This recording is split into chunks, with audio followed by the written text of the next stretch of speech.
compromise. உங்க சைடுலயும் எங்க சைடுலயும். It's a GT promise. GT Holidays, South India's #1 travel brand. உங்கள் தங்க நகையை அதிக விலைக்கு விற்கவும் மற்றும் அடகில் இருக்கும் தங்க நகையை மீட்டெடுத்து அதிக விலைக்கு விற்கவும் உடனே அணுகவும். Prime gold hub 9840551787. Aadhan cinema நேயர்களுக்கு வணக்கம். கேவிஎன் தயாரிப்பில் வினோத் இயக்கி இருக்கக்கூடிய ஜனநாயகன் படம், அதாவது தளபதி விஜய் அவர்கள் நடிச்சிருக்கக்கூடிய ஜனநாயகன் படத்துடைய முதல் பாடல் தளபதி கச்சேரி அப்படிங்கிற பேரில் இருக்கக்கூடிய முதல் பாடல் வந்திருக்கு. அனிருத் இந்த பாட்டை கம்போஸ் பண்ணியிருக்காரு. இந்த பாட்டை யாரெல்லாம் பாடியிருக்காங்க அப்படின்ட்டு பார்ப்போம். யாரெல்லாம் பாடியிருக்காங்கிற அளவுக்கு ஒரு லிஸ்ட் போட வேண்டியதாக இருக்குது. ஏன்னா 3 பேர் பாடியிருக்காங்க. வழக்கம் போல் அனிருத்தோடைய பாட்டை அனிருத்தே பாடியிருக்காரு. அண்ட் நடுவில் அந்த பல்லவின்னு சொல்லுவாங்கல்ல, பல்லவியா சரணம் போர்ஷனை தளபதி விஜய் அவர்கள் பாடியிருக்காரு. அப்பப்போ அறிவு வந்து கொஞ்சம் ஒரு சின்னதாக ஒரு ஆட் ஆன் மாதிரி பண்ணிட்டு இருக்காரு. திருக்குறள் அறிவு தான் இந்த பாட்டை எழுதியிருக்காரு. வழக்கமாக விஜய் படத்தோடைய இன்ட்ரோ சாங் அப்படின்னாலே அந்த படத்தோடைய லிரிக்ஸ்க்கு ஒரு பெரிய முக்கியத்துவம் இருக்கும். நடுவில் கொஞ்ச காலம்லாம் வந்து ஃபேன்ஸ் ரொம்ப அதிருப்தியில் இருந்தாங்க. தளபதி படத்தோடைய லிரிக்ஸ்லாம் எப்பேற்பட்ட ஒரு என்ன சொல்கிறது, ஒரு ஹிஸ்ட்ரி இருந்திருக்கு, நீங்கள் என்னடா பாட்டு எழுதிட்டு இருக்கீங்கலாம் கொஞ்சம் சொந்த படத்தோடைய லிரிக்ஸிஸ்டே திட்டிட்டு இருந்தாங்க.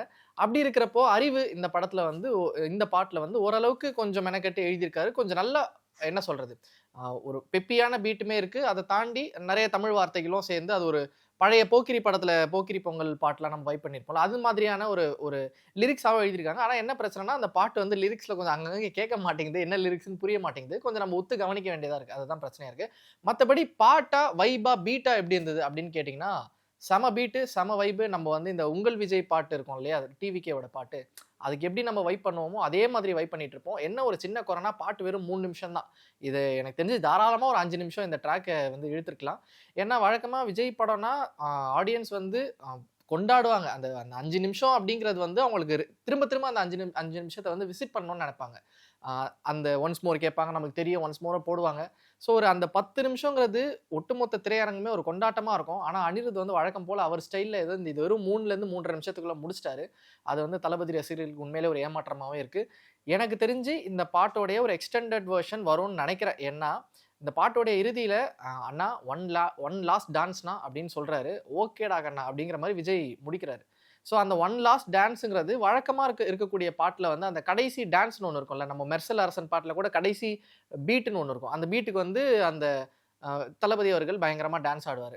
ஈவன் நம்ம அஜித் படத்துலேயுமே கூட அதை பார்க்கலாம். நீங்கள் வந்து விஸ்வாசம் படத்தோடைய அந்த தூக்குதுறை பாட்டு கடைசி பீட் வந்து பயங்கர வைரலாக போயிட்டு இருக்கு இன்ன வரைக்கும். அதுவுமே சரி, இப்போ குட் பேட் அக்லியில் படத்தோட இன்ட்ரோ சாங்குமே சரி, பொதுவாக எல்லா பெரிய ஹீரோஸுமே பின்பற்றக்கூடிய ஒரு பாணி தான். ஒரு இன்ட்ரோ சாங்னா அந்த இன்ட்ரோ சாங்கோட கடைசி போர்ஷனில் ஒரு குத்தாட்டம் ஒன்று போடுறதுங்கிறது அந்த பாணி தான். அந்த பாணியில் விஜய் அவர்கள் ஒன் லாஸ்ட் டான்ஸ்னான்னு கேட்டதுக்கப்புறம் ஓகேடான்னு சொல்கிறாரு. நம்மளுக்கு அதுக்கு அடுத்து ஒரு பீட் ஒரு டான்ஸ் வரப்போகுதுன்னு நம்ம எக்ஸ்பெக்ட் பண்ணுவோம். பட் அதை வந்து சர்ப்ரைஸாக வச்சுருக்காங்களா என்னங்கிறது நமக்கு தெரியல. மேபி அது படத்தில் பார்க்கும்போது தான் நமக்கு தெரியும் அந்த பிட்டில் என்ன வரப்போகுது அப்படிங்கிறது. ஸோ இது ஒரு எக்ஸ்டெண்டட் சாங்காக கூட இருக்கலாம். ஒரு 3.5 நிமிஷம்ன்ட்டு நம்ம யூடியூப்பில் கேட்கக்கூடிய ஒரு பாடல் ஒரு 4.5 நிமிஷத்துக்கு கூட எக்ஸ்டெண்ட் ஆகலாம் அப்படின்னு தான் எதிர்பார்க்கப்படுது.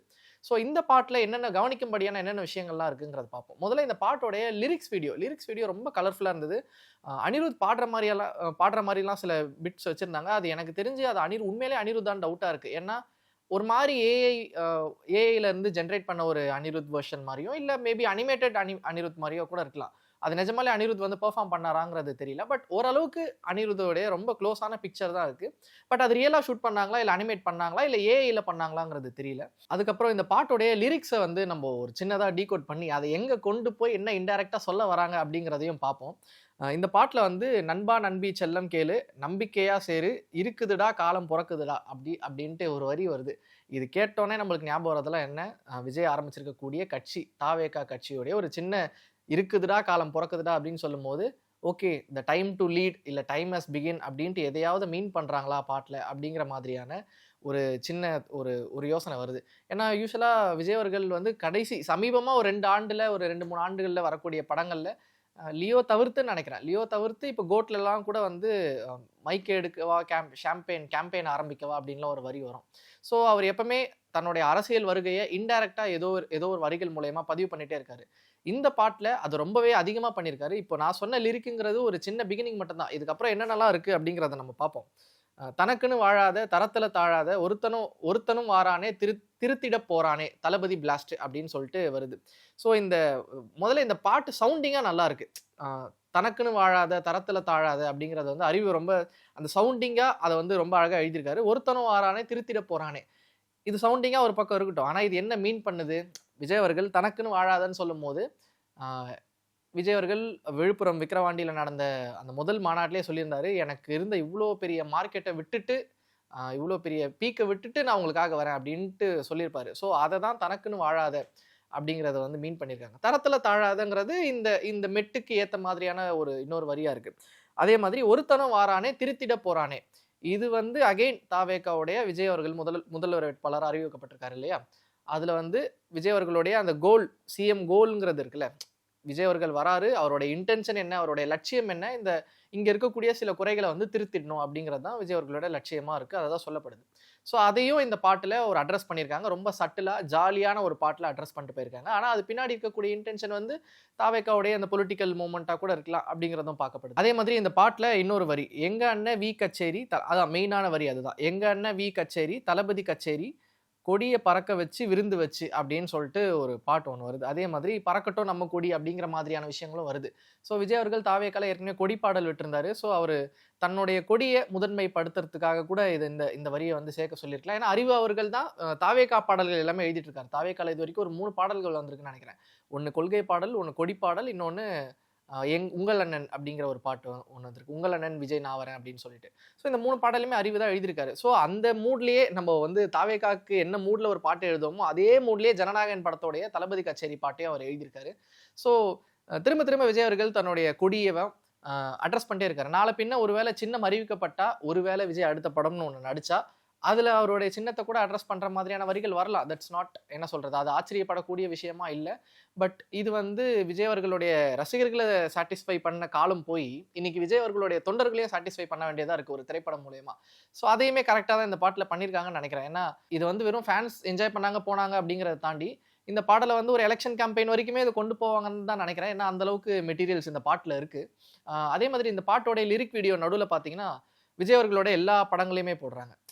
அவர் ஆரம்பத்துலேருந்து என்னென்ன ஹிட் படங்கள்லாம் நடிச்சாரோ அந்த படத்தோடைய ஒரு சின்ன சின்ன கிளிம்ஸ் மாதிரி போடுறாங்க. அதில் விஜயோட கெட்டப் எப்படி இருந்ததுன்னு சொல்லிட்டு. ஸோ இது ஒரு வகையில் நான் அப்படி பார்த்தோன்னா உண்மையிலேயே கடைசி படம் தானோ அப்படிங்கிற ஒரு வருத்தத்தை கொண்டு வந்துருச்சு. ஏன்னா வந்து அப்படி போடும் போதே அது ஒரு ட்ரிபியூட் மாதிரி தான். இவ்வளோ படங்கள் நடித்த ஒருத்தர் அவர் தன்னுடைய கடைசி படத்தை நடிக்கிறாரு அப்படின்ட்டு ஒரு ட்ரிபியூட் சொல்கிற மாதிரி தான் இருந்தது.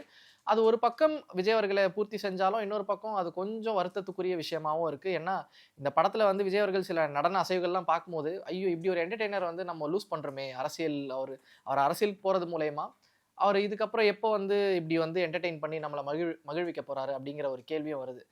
பயங்கர எனர்ஜி, அந்த மனுஷனுக்கு வந்து வயசாயிருச்சு. பட் ஸ்டில் நம்ம அந்த போக்கிரி படத்துலலாம் பார்த்த அந்த துள்ளலான விஜய் வந்து இன்னமும் நம்மளால் பார்க்க முடியுது. ஒரு மாதிரி கெத்தாக இருக்கார்.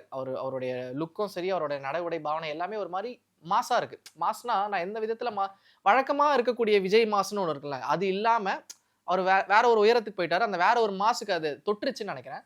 அண்ட் இந்த பாடல் முழுக்கவுமே வந்து ஒயிட் ஷர்ட் தான் போட்டிருக்காரு. இஃப் ஐம் நாட் ராங் ஏதோ ஒரு இடத்துல சாண்டில் பேண்ட் போட்டிருந்தாருன்னு நினைக்கிறேன். ஸோ விஜய் அவர்களுடைய அரசியல் உடை மாதிரி அது கிட்டத்தட்ட ஆயிடுச்சு. வெள்ளை சட்டை தான் இப்போ போடுறாரு எல்லா இடத்துலையுமே. வெள்ளை சட்டையும் அந்த சாண்டில் பேண்ட்டை தான் போடுறாரு. ஸோ அது இந்த பாட்டிலையுமே வருது. ஸோ கொஞ்சம் டவுட்டாக இருக்குது, நம்ம வந்து ஒரு ஜனநாயகன் படத்தோட பாடல் தான் பார்த்துட்டு இருக்கோமா, இல்லை தாவேக்கா கட்சியோட பாடலை தான் பார்த்துட்டு இருக்க மாட்டேன். பட் ஸ்டில் ஜனநாயகம் பாடலும் சரி, இந்த பாடலும் சரி பயங்கரமாக வைபாக இருக்குது.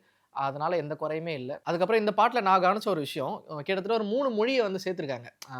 ஜாதி பேதம்லோ லேதையா அப்படின்னு விஜய் ஒரு வரி பாடுறாரு. இது வந்து ஒரு தெலுங்குவா பட்டுச்சு எனக்கு. நீங்கள் ஸ்நேகம் போல் மண்ணில் எங்கும் அப்படின்னு ஒரு வரி விஜய் அவர்களே பாடுறாரு. மலையாளம் இது ஆக்சுவலி.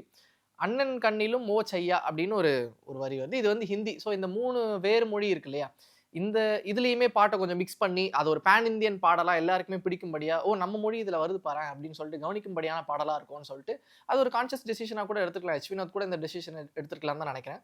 ஸோ இந்த மாதிரி ஒரு கம்ப்ளீட் கமர்ஷியலான ஒரு பாடல்லேயே வந்து ஒரு துள்ளல் எல்லாருக்குமே பிடிக்கும்படியான பாடல்னு ஒன்று இருக்கும்ல. உங்களுக்கு எந்த இசையில் எந்த ரசனையாக இருந்தாலும் இந்த பாட்டை கேட்டு நீங்கள் வைப் பண்ணலாம் அப்படிங்கிற மாதிரியான பாடலாக தான் நான் அதை பார்க்குறேன். ஸோ தளபதி கச்சேரி வழக்கமான விஜய் படங்களில் வர மாதிரியான ஒரு செம்ம துள்ளலான பீட்டு தேட்டரில் வந்து கண்டிப்பாக ஒன்ஸ் மோர் இல்லை த்ரைஸ் கூட நீங்கள் கேட்கலாம். ஏன்னா வந்து ஒரு 5 நிமிஷம் பாட்டை 2 தடவை கேட்டு வைப் பண்ணிங்கன்னா அது ஒரு 10 நிமிஷம் செலிப்ரேஷனாக இருக்கும். இந்த பாட்டை வந்து ஒரு தடவை கேட்டால் 3.5 நிமிஷம் தான். நீங்கள் வந்து அது படத்தில் எவ்வளோ வருஷனாக கட் பண்ணி வச்சிருக்காங்கன்னு வேறு தெரியல. ஸோ நீங்கள் தாராளமாக 2 தடவை 3 தடவை போடலாம். ஏன்னா அந்த 10 நிமிஷம் விஜய் ரசிகர்கள் ஆடிக்கிட்டே இருக்கணும் அப்படிங்கிற மாதிரியான ஒரு பாடலாக தான் இது இருக்குது. கண்டிப்பாக திரையரங்கில் ஒரு ஒன்ஸ் மோர் ட்வைஸ் மோர் கூட போடுவாங்கன்னு நினைக்கிறேன். ஸோ அப்படிப்பட்ட ஒரு துள்ளலான அனிருத் கிட்ட இருந்து ஒரு பேங்கர் அப்படிங்கிற மாதிரியான ஒரு பாடல் தான். ஸோ இந்த பாடலை பற்றி நீங்கள் என்ன நினைக்கிறீங்க அப்படிங்கிறத கமெண்ட்ஸில் லீவ் பண்ணுங்கள். நன்றி, வணக்கம்.